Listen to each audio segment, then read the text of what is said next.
Hindi naka-reverse yan, ha. Lakad pa baliktad para sa balance. Huwag tayo puro bike, lakad din tsaka slow jog kapag kaya mo pa.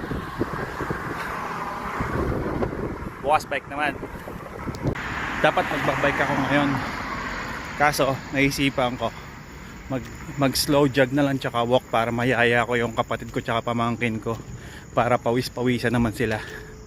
Walang activity sa katawan, puro trabaho, school. Yan, life begins at 40 daw. Hindi totoo yun, huwag kayo maniniwala doon. Para makita nila kung gusto nila tong ganito o hindi, di ba? Para may activity rin. Tsaka maganda tong paglalakad na mamamasahe yung paa mo. Di ba yung paa mo may link yun sa mga pressure point papunta sa mga organs, mga ganun. Yun lang. You will value life at the age of 40.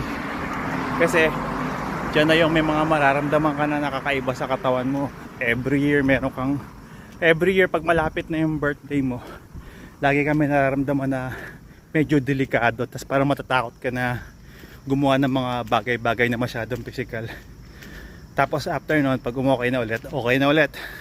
Next year na ulit bago ka mag-birthday, mararamdaman ka na naman. Ayan yung dalawa. Pagod yarn.